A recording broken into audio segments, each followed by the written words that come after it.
நீ வெட்டிக்கிட்டே இருப்ப, உன்னை குற்றப்பரம்பரைன்னு சொல்லக்கூடாது, நீ கொலை பண்ணணும்னு சொல்லக்கூடாது, நீ தேவர் ஜாதியில இருக்கிற பிரிவுகள் தான் இது பண்ணக்கூடாதுன்னு பேசுனா எப்படி இருக்கு? எப்படி தாங்கிக் கொள்ள முடியும்? பேர் சொல்லிட்டா மட்டும் உனக்கு கோவம் வருது அவனுக்கு? அப்புறம் 2 ஜாதி மோதல் இல்ல, எல்லா ஜாதி மோதலுக்கும் இவனுக்கு தான் காரணம். இந்த ஒரு ஜாதி தான் உட்காந்து எல்லா ஜாதிக்குமே மோதிட்டு இருக்கான். அவன் காட்டு மிராண்டித்தனத்தை இன்னும் போக்கவே இல்லை. நீ இன்னைக்கு எல்லாம் இந்த மாதிரி உன் அருவாள் மட்டும் பேசாது, எல்லார் அருவாளும் பேசு. எப்பவுமே அவனுக்கு தனியா கொலை பண்ற அளவுக்கு தைரியம் கிடையாது. எப்பவுமே கூலிப்படையை கூட்டிட்டு தான் வருவாங்க. இங்கிலீஷ்காரனுக்கு கரெக்டா தெரிஞ்சிருக்கு அவனுக்கு இந்த ஓட்டு இதெல்லாம் கிடையாது இல்ல, அதனாலதான் குற்ற பரம்பரை சட்டம்னு போட்டு வச்சுட்டான். அந்த சட்டம் போனதுக்கு அப்புறம் இவனுக்கு பழையபடி குற்றம் செய்ய ஆரம்பிச்சுட்டாங்க. இதெல்லாம் பேசுவது இதெல்லாம் பேசணும், ஒரு 2 ஜாதிக்கு இடையில மோதலை உண்டாக்கணும்ங்கிறதெல்லாம் நம்ம பேசுறது கிடையாது. இப்படி என்னதான் அவங்களுக்கு கௌரவம்னு தெரியல. குற்ற பரம்பரையில இருந்துட்டு அவங்களுக்கு என்ன பெரிய கௌரவம் கிடைக்குது? அந்த பொண்ணு 10 வருஷம் காதலிச்சிருக்கா அந்த பையனை வெட்டிட்ட. இனி எந்த ஆம்பளை உங்க ஜாதியில அந்த பொண்ணு கல்யாணம் பண்ணி போறீங்க? அப்படி கௌரவமான ஆம்பளை யார் இருக்கிறீங்க உங்க ஜாதியில? தேவேந்திர குல வேளாளர் இளைஞர்கள் தேடி போய் கலப்பு திருமணம் எல்லாம் செய்யாதீங்கன்றதுதான் எங்களுடைய நிலைப்பாடு.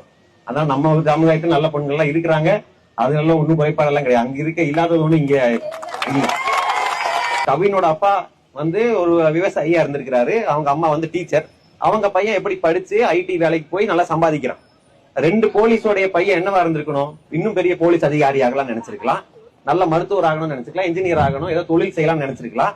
ஆனா அவனை ரவுடி ஆக்கி வச்சிருக்காங்க. கையில அருவா வச்சுட்டு ரவுடி ஆக்கி கூலிப்படை கும்பலா பொறுக்கி பையனா ஆக்கி வச்சிருக்காங்க. வெட்டுப்பட்டவங்க எந்த ஜாதின்னு சொல்ல தெரிஞ்ச தமிழ்நாட்டுக்கு வெட்டுறவன் எந்த ஜாதின்னு சொல்ல தெரியல. வெட்டணும் ஒரே ஜாதி தான். மருத்துவம் படிச்சுட்டு இதுதான் பேச வைக்கிறாங்க. நாங்க படிங்கிறோம், நீ வெட்டு கூத்துன்னு. நாங்க 20 வருஷத்துக்கு முன்னாடி சண்டியர்னு படம் வந்தப்ப எதிர்த்தோம். அதுல அருவாள் கலாச்சாரம் வருது, கொம்பன்னு வந்தப்ப எதிர்த்தோம். அப்பெல்லாம் இவனுக்கு ஐயோ படத்தையில எதிர்த்து விளம்பரம் தேடுறாருன்னு. இன்னைக்கு தெரியுதா அவன் கையில அருவாள் வச்சு இன்ஸ்டாகிராம்ல போட்டுட்டு இருக்கும்போது அதோட விளைவு தெரியுதா உனக்கு? 20 வருஷத்துக்கு அப்புறம் தானே எங்களுக்கு புரிஞ்சது புரியும். திருப்புவனத்துல கொலை நடந்த போது முதலமைச்சர் ஒரு போன் பண்ணி சாரி கேட்டார். சாரி தான் கேட்பீங்களான்னு கிண்டல் அடிச்சாங்க. ஆனா இங்க ஒரு அறிக்கை கூட விடுவதற்கு மனசு இல்லையா உங்களுக்கு? அதுவும் ஜாதி பார்த்துதான் வருமா அவன் ஸ்டாலினுக்கு? ஏன் அப்படி பேசிவிட்டால் ஒரு ஜாதி ஓட்டு போடாதுன்னு நினைக்கிறீங்களா? அப்படி பேசலன்னா நாங்களும் ஓட்டு போடக்கூடாது இல்ல? அப்ப தேவேந்திர குல என்ன செய்யணும்? அதை காட்டணும். அவர்கள் நேற்று அமைச்சர்கள் வந்தாங்க, அந்த குடும்பத்துக்கிட்ட ஒரு மன்னிப்பு கேட்ட மாதிரி கூட இல்ல. எப்பதான் நீங்க உடலை வாங்குவீங்க என்பது பேரம் பேசுறதுக்கு ஒரு ஏஜென்ட கூட்டிட்டு வந்தாங்களே தவிர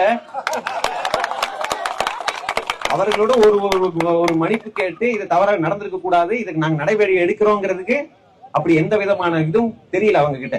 இவனுங்களுக்கு கொடுக்கிற தண்டனையை பார்த்து இனிமேல் இது போல ஒரு சம்பவம் கூட தமிழ்நாட்டில் நடக்கக்கூடாது.